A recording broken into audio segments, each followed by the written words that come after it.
sentido eso.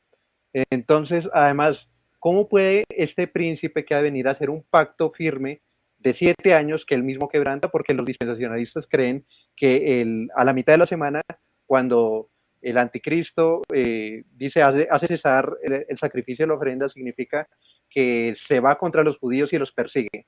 Entonces significa que el pacto no dura 7 años, sino solamente 3 años y medio. ¿Cómo es que puede hacer firme un pacto por 7 años si él mismo lo quebranta? Entonces hay muchos problemas para ver que el que confirma el pacto sea el príncipe que supuestamente es el anticristo, Bien. sino más bien es el Mesías. Arlington, gracias. Intenten ser lo más precisos posible. Sé que es difícil porque es un tema denso, pero hay otras personas que quieren subir y tienen algunos comentarios interesantes.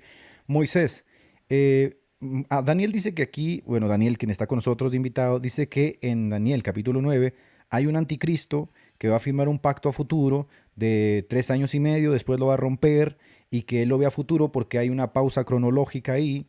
¿Esto está en el texto o cuál es tu respuesta, Daniel, según lo que tú entendiste y escuchaste? Adelante. Yo voy a ser bien breve. Yo avalo completamente lo que estuvo compartiendo Arlington, y a Daniel pues lo que le faltó fue lo que se le pidió, presentar la pausa en el texto bíblico. Y si fuese tan evidente todo ese paradigma, pues hay un silencio ensordecedor en el Nuevo Testamento porque no se ve absolutamente nada en las cartas paulinas, en el cuerpo petrino, en Apocalipsis. No hay absolutamente nada de un anticristo que hace un pacto y que luego rompe el pacto con la nación o con el pueblo étnico de Israel en ningún periodo de tiempo. Eso no existe en el Nuevo Testamento. No existe. El problema es que no existe. Si existiese, ellos lo pudiesen citar, pero no pueden citarlo porque no existe. Entonces, para mí es muy fácil. Yo sé lo que él cree. Yo sé exactamente lo que él cree, porque yo lo creí también. Pero Claro. no es sencillamente decir lo que uno cree. Es también presentar la base bíblica de dónde lo está creyendo. Entonces, Daniel, te dejo la parte para que hagas una contrarrespuesta y después voy a dejar que suba Noé. Dices que hay un anticristo en un futuro que va a hacer un pacto de 7 años y que a la mitad del pacto lo va a romper. ¿Por qué? Es Ok, decir, a veces estamos, espera, a veces estamos tan acostumbrados, ¿no? A esta, no sé, narrativa de va a ser un pacto por 3 años y medio y después se enoja y lo rompe, pero ¿por qué no hace un pacto y lo rompe desde el principio? O ¿por qué tiene que hacer un pacto? O sea, ¿por qué tiene que romper el pacto? Y otra, si puedes responder a los muchachos que es que no hay ninguna pausa en la semana 70, ¿podrías mínimamente de una forma exegética mostrar la pausa, no presuponerla? Porque, por ejemplo, Daniel, te soy muy sincero, cuando yo hablo con un católico acerca de la infalibilidad papal, ellos presuponen las cosas partiendo de Mateo 18, pero nunca las prueban. ¿Puedes de alguna forma probar la pausa desde la semana 69, no presuponerla? Y segundo, ¿por qué rompe el mentado pacto? O sea, ¿por qué tu anticristo futuro rompe el pacto? ¿Dónde está eso de la ruptura del pacto y todo esto? Adelante. bueno, Edgar, ¿verdad? Dice, voy a leer el capítulo, ¿verdad? Como yo lo entiendo y quién es el sujeto. Porque Hamilton dice que el sujeto es Cristo, pero yo voy a leerlo conforme al dispensacionalismo. Dice, y por otra semana confirmará el pacto con mucho a la mitad de la semana. Ya se le había quitado la vida al Mesías, en la verdad, completamente sabemos que 7 años de la orden más 62 semanas son 69. Ya al Mesías ya se le había quitado, ¿verdad?, la vida. Entonces, digamos, cuando ya el Mesías se le quitó la vida, el templo siguió, ¿verdad? Siguió haciéndose ofrendas y sacrificios. No es que cuando se le quita la vida al Mesías no dejaron los judíos de hacer ofrendas y sacrificios, siguió el templo haciéndose ofrendas y sacrificios. Y mira lo que dice, a la mitad de la semana hará cesar el sacrificio de la ofrenda. El dispensacionalismo afirma que es Antíoco Epífanes y el premilenialismo histórico, ¿verdad? Que cumplieron, ¿verdad? Que vinieron, ¿verdad? A través de un cumplimiento histórico, ¿verdad? Que vinieron a desolar la ciudad de Jerusalén. Pero mira lo que dice. Después con la muchedumbre de las abominaciones, dice, y después con la muchedumbre de las abominaciones vendrá el desolador. Es decir, la muchedumbre de las abominaciones corresponden al sujeto. ¿Quién es el sujeto? El desolador. Entonces el desolador va a traer muchedumbre y abominaciones. Y vea lo que dice y vendrá, dice, vendrá el desolador. Pero recordemos que vendrá el desolador es que decir que el desolador vendrá con la muchedumbre y abominaciones. Entonces dice, y lo que estén determinados del desolador, es decir, lo que está determinado sobre ese anticristo, dice, se derramará. Y si usted ve más dice que el Señor matará al inicuo. Entonces nosotros ahí vemos que esta profecía la cumple cuando venga en su segunda venida visible y va a matar al inicuo, al impío, al anticristo. ¿Y quién es el sujeto? El desolador. Entonces, por eso es que nosotros lo vemos como un cumplimiento futuro, porque dice, el desolador vendrá, y desoladores, y ya Jesucristo ya se le había quitado la vida, pero después dice, y por otra semana vendrá este príncipe. ¿Quién es el príncipe? El desolador. Por eso el sujeto es el desolador. Vendrá el desolador con las abominaciones, y después dice, y lo que está determinado será determinado sobre el desolador. Es ahí cuando se cumple que Cristo va a venir en la nube y va a matar al inicuo. Ok, al Daniel, impío. por favor, no monopolicen el diálogo. No sé dónde está la explicación de la pausa, que es lo que te estoy pidiendo, o sea. Una cosa muy sencilla, solamente te estoy pidiendo que por favor muestres de forma exegética dónde está la pausa. Porque presupone, o sea, dices, de la semana 69 viene un inicuo allá que Antíoco Epifanes, que no, sí, pero el texto, o sea, textualmente, ¿dónde está la pausa? Te estás presuponiendo la pausa. Es que la pausa... Porque sí, Arlington, yo pudiera decir, estás leyendo cronológicamente, que es lo que estamos diciendo ahorita, ¿no? Y al leer cronológicamente, concluyes algo que no está en el texto. Pero la pausa, me interesa la pausa porque es el primer tópico. Ok, bueno, la pausa dice que en la semana 70, ¿verdad? Después de la semana 69, dice, vendrá otra semana. A esa otra semana, nosotros la vemos como la semana 70. Pero la semana 70 usted ve que habla del desolador, de las abominaciones, y que lo que está determinado sobre el desolador. Entonces, esto no se pudo cumplir, porque recordemos que lo que está terminado sobre ese desolador, nosotros lo vemos que es Cristo, que va a matar con el resplandor de su venida a ese personaje, a ese sujeto, de que habla Daniel. Por eso la pausa en la semana 69, ya digamos, con respecto a la orden de Artajerjes, los 7 años más los 62 años que se le quita la vida al Mesías, hay otra semana. Pero ¿será que esta semana que habla que hay otra semana se cumplió todo? ¿Será que el desolador mereció recibió lo que está determinado? Ok, está bien. Arlington, ¿algo quiera responderles para darle entrada a otro muchacho que quiere entrar por acá? Sí, muy brevemente, el problema es que nuevamente está pensando que primero se le quita la vida al Mesías, luego viene el Mesías, el príncipe, y luego sí viene por otra semana y confirmará el pacto con muchos. Pero el texto no dice que después de que se le quite la vida al Mesías es que viene el pacto. Lo que pasa es que esta es la parte que Daniel no entendió. El versículo 27 es cronológicamente sincrónico con el 26. O sea, el inicio de la semana 70 comienza en el versículo 26, no en el versículo 27. En el versículo 26 dice que después de las 62 semanas, pues ahí comienza la semana 70, es cuando se le quita la vida al Mesías. Entonces, nosotros decimos que esa primera parte de la semana 70 es el mismo sujeto que confirma el pacto con muchos y que precisamente con su muerte hace cesar el sacrificio y la ofrenda. Ahora, Daniel dice que después de la muerte de Cristo siguieron habiendo sacrificios. Sí, pero legales. Es que cuando estamos hablando de pactos, estamos hablando de algo legal.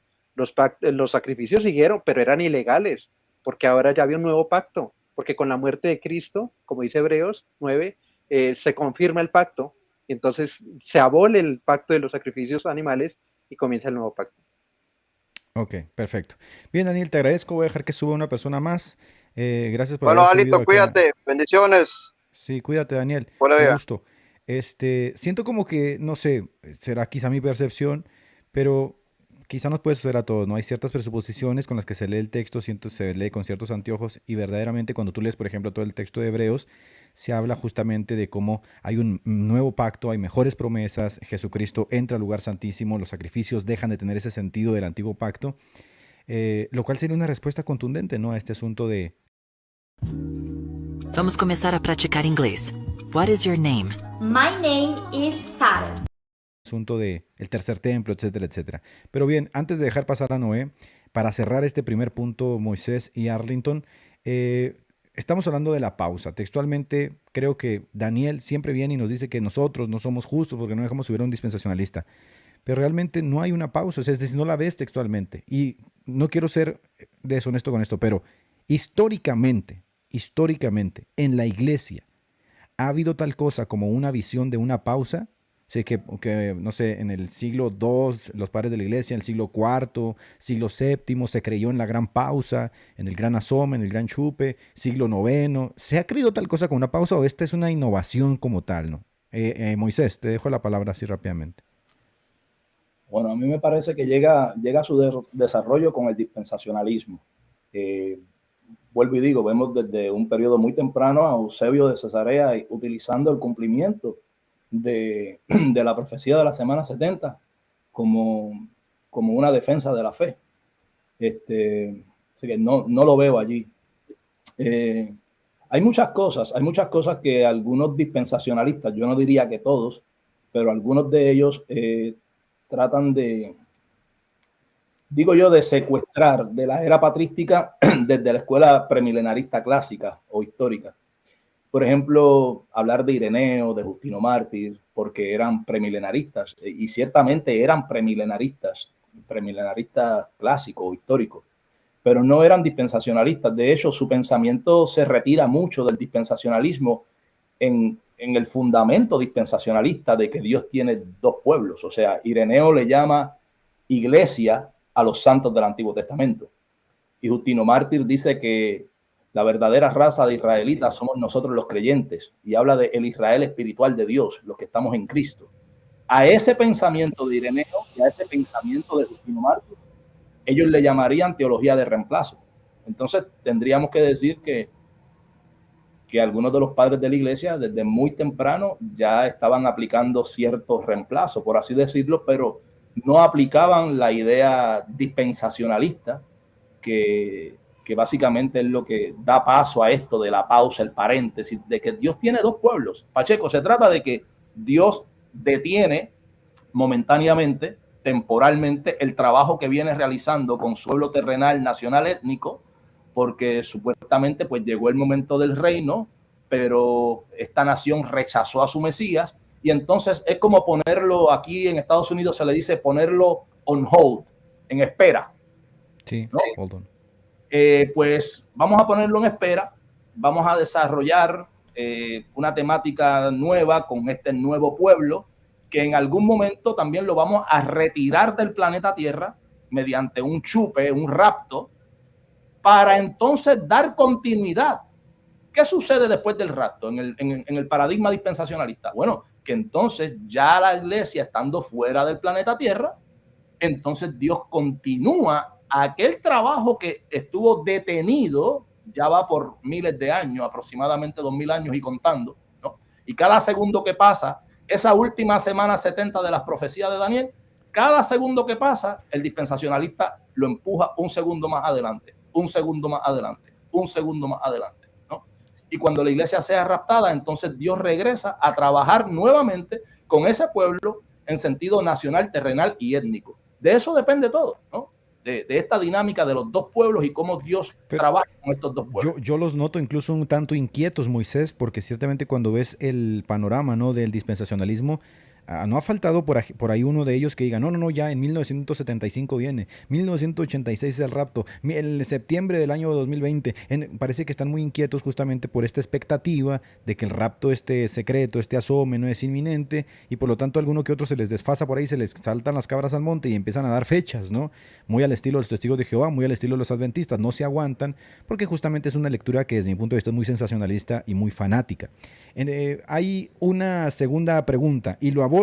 Algunos dicen, esto no tiene nada que ver con el dispensacionalismo. Bueno, yo invité a Gutiérrez a debatir este tema, si él pudiera probarme justamente de que en 1948 marca el inicio de una profecía del retorno de los judíos a su tierra, porque es una de las cosas que también se han vuelto parte de la dinámica del dispensacionalismo hasta mutar a una visión sionista, el sionismo evangélico. Es decir, evangélicos que tienen un compromiso decidido con un estado político llamado Israel, derivado de lecturas que hacen respecto al Antiguo Testamento. En 1948 muchos celebraron y dijeron, ahí están, las profecías se están cumpliendo.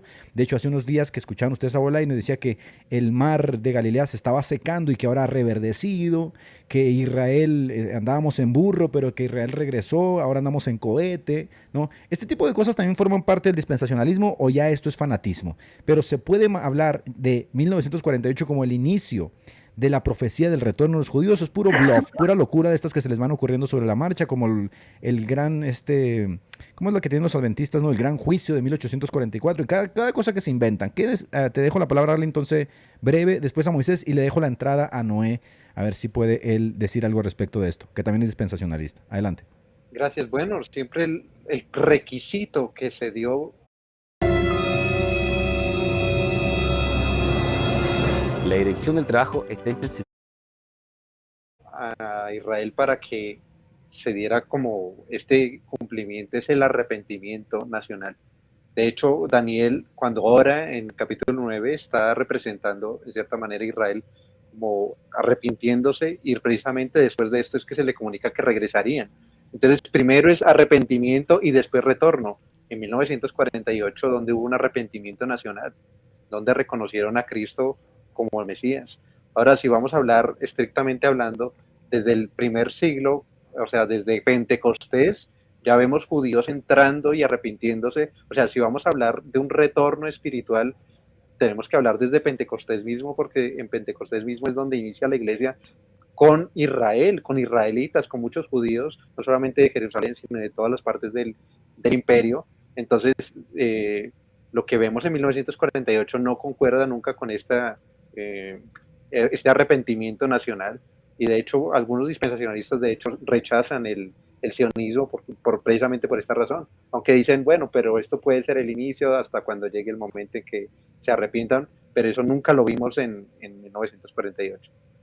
O sea, básicamente lo que nosotros encontramos en la Biblia es un patrón, ¿no? Que es persistente. El pueblo se arrepiente, recibe nuevamente la gracia del Señor, son reinsertados en su tierra, y esto lo vamos a encontrar en el Antiguo Testamento. Pero en 1948 no sucede nada de esto. De hecho, muchos de ellos se enojan porque les decimos que fueron maniobras políticas, y que estas maniobras políticas han llegado hasta el punto de que iban a desplazar a más de 1 millón de gazatíes a ese nivel, ¿no?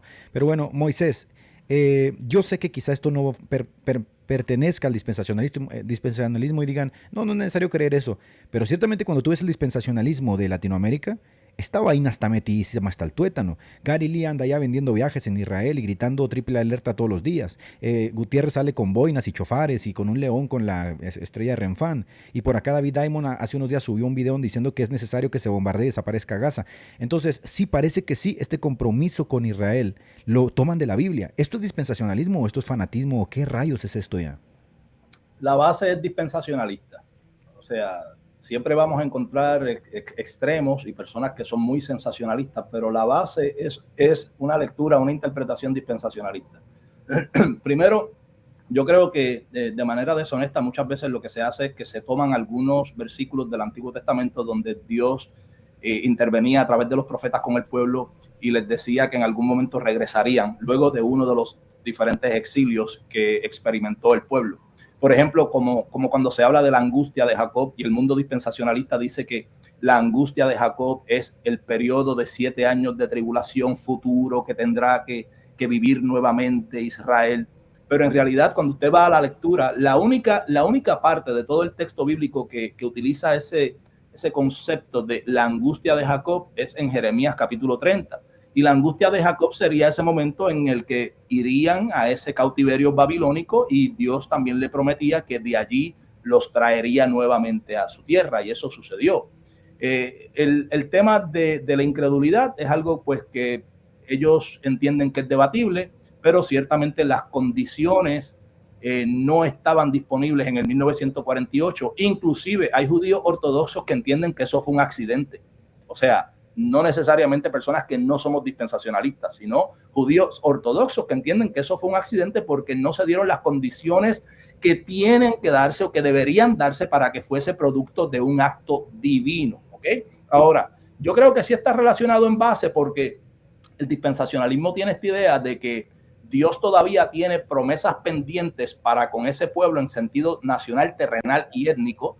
Y por lo general ellos hablan de las promesas abrahámicas, ¿no? Que son incondicionales, donde a Abraham se le promete tierra, simiente y bendición. Ciertamente se le promete una tierra que Josué data de que fue alcanzada. También vemos que para el tiempo de Salomón, toda la tierra que se le había prometido había sido alcanzada y estaba bajo el dominio de Salomón.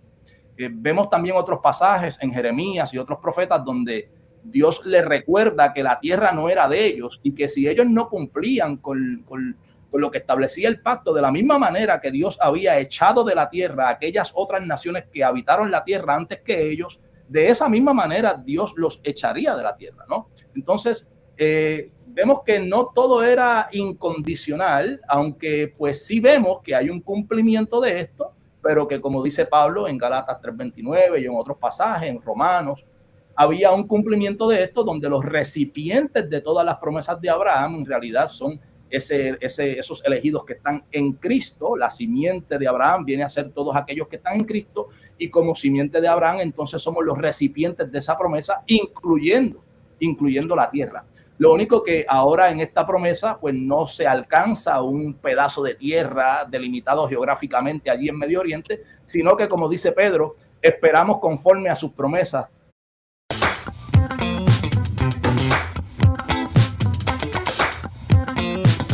Pedro, esperamos conforme a sus promesas, cielo nuevo y tierra nueva, y entonces los que estamos en Cristo como herederos de Abraham, heredamos todo lo que corresponde a la nueva creación. Entonces, sí, el tema de la tierra tiene que ver con el dispensacionalismo, está basado en interpretaciones dispensacionalistas y expectativas dispensacionalistas, pero muchas veces el sensacionalismo, Edgar, se vive muy apasionado y se saca de proporciones. Totalmente de acuerdo contigo, mi querido Moisés. Bien, por acá está Noel. Noel subió la vez pasada también a hacer una defensa de dispensacionalismo. Eres dispensacionalista, Noel, supongo, ¿verdad? Es así. Bien, Noel, ¿hay alguna forma en que tú puedas probar que en 1948 se cumple una profecía del retorno de los judíos o es otra presuposición del dispensacionalismo? Adelante, te dejo la palabra. Primero que nada, saludos, ¿me escuchan bien? Sí, te escuchamos bien.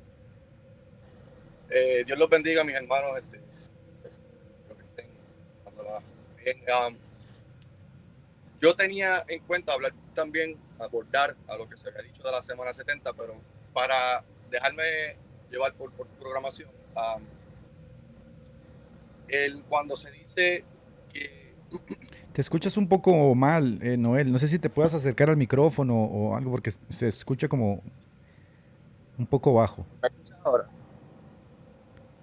Dale. Un texto para abordar esa parte donde en 1948 se vuelve la nación como tal. No tengo la posición de un dispensacionalista clásico de que Israel es otro pueblo, el segundo pueblo, o esta nación que no puede errar o puede hacer lo que le venga en gana. En ese sentido, Edgar, yo concuerdo mucho con tu posición, a diferencia de... porque la posición del dispensacionalista clásico es un disparate, realmente no hay cómo defenderlo. Pero para apuntar a ese texto que hablaría de devolver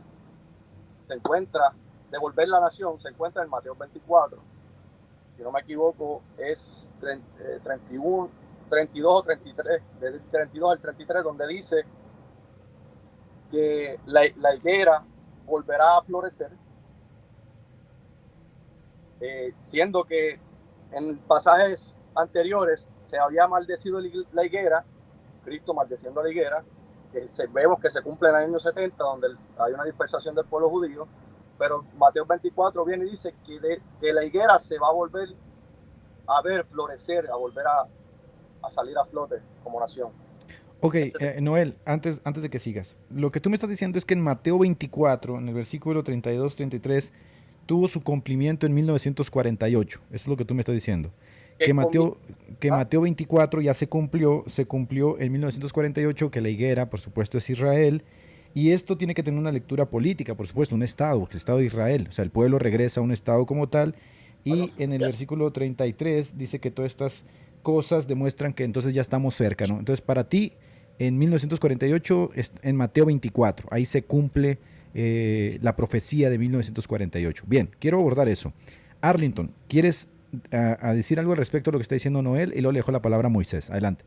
Sí, pues me parece que está descontextualizando esos textos porque hay que verlos a la luz de la pregunta de los discípulos que les dice cuándo serán estas cosas y qué señal habrá de tu venida del fin del siglo y qué cosas estaban hablando, la destrucción del templo que de hecho se cumple en el año 70. Entonces cuando les dice Jesús de la higuera aprender la parábola, cuando ya su rama está tierna y brotan las hojas, sabéis que el verano está cerca. Así también vosotros, cuando vosotros, quienes, los discípulos, esa generación, de hecho el versículo 34 está hablando a esa generación, no a aquella generación del futuro, sino a esa generación, le está diciendo, vosotros cuando veis todas estas cosas, conoced que está cerca a las puertas. Entonces, ¿qué es lo que significa esos dos versículos? Que cuando vean esas señales, ya sepan que muy pronto se va a ser destruida la ciudad de Jerusalén y el templo, no está hablando nada de una restauración política futura de Israel. Bien, adelante, adelante. Me consta porque él está explicando que cuando vean la tierra volver, no pasarán estas señales. Las señales se pueden conseguir, son simbólicas. Llegó Cristo, se llevó así los escogidos como dijo. Cuando explica físicamente que se ve, uno será tomado y el otro será dejado. Esto es metafórico. ¿Cómo podemos resolver eso? Ya pasó Moisés, en el año. ok. ¿Qué opino?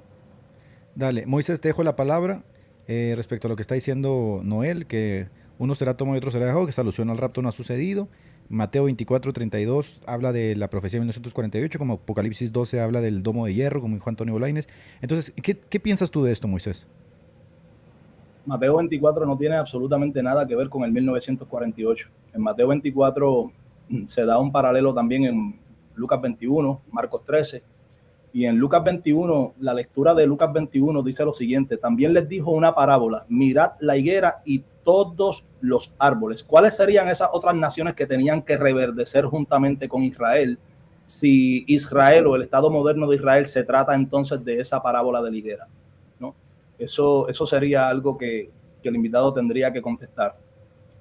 En Mateo 24 hay un contexto donde Jesús, desde el capítulo 23, ha declarado unos ayes contra la ciudad. Ha enfrentado y ha confrontado a los fariseos, a los líderes religiosos incrédulos del pueblo y le ha dicho: yo voy a enviar a mis siervos, yo voy a enviar a mis discípulos delante de ustedes para que ustedes los azoten en sus sinagogas. Y yo demandaré de ustedes toda la sangre justa que se ha derramado. Todo esto vendrá sobre esta generación. Y en Mateo 24, Jesús da una serie de instrucciones, ¿no? Va a suceder esto, ustedes van a ver esto otro, pero todavía no es el fin. Será necesario que sufran persecución, van a darse una serie de eventos que ustedes van a ver. Mas, sin embargo, cuando vean a Jerusalén rodeada de ejércitos, sepan que su fin ha llegado. Lucas 21, que es el paralelo de Mateo 24:15, cuando vean en el lugar santo la abominación desoladora de que habló el profeta Daniel. Fíjate que 2 minutitos y termino. Yo creo que Pacheco no tiene prisa, así que vamos a estar por aquí hablando tranquilo. Fíjate que las instrucciones de Jesús son bien básicas. Los que estén en Judea, huyan a los montes. El que esté fuera de la ciudad, no entre a ella. Fíjate, rueguen para que su huida no sea en día de reposo, porque los judíos guardaban el día de reposo y no podían hacer ningún tipo de actividad durante el Shabbat, ¿no? Rueguen para que no sea que les toque un día de reposo. Hay de las que estén en cinta, ¿no? Sería difícil salir sin auto, sin vehículos, era a pie. Crea tu sitio en WordPress en 5 minutos con la inteligencia artificial de HouseGate. Sin auto, sin vehículos, era a pie, caballos o mulas, y pues salir de la ciudad, que realmente pues sería abatida por los ejércitos romanos, como en efecto sucedió. Jesús les está dando una serie de eventos que ellos verían y les dice: cuando ustedes vean todas estas cosas, ustedes deben de saber que ya el tiempo está cerca. De la misma manera que ustedes ven la higuera, que la higuera era un árbol muy común de la zona, muy común para ellos.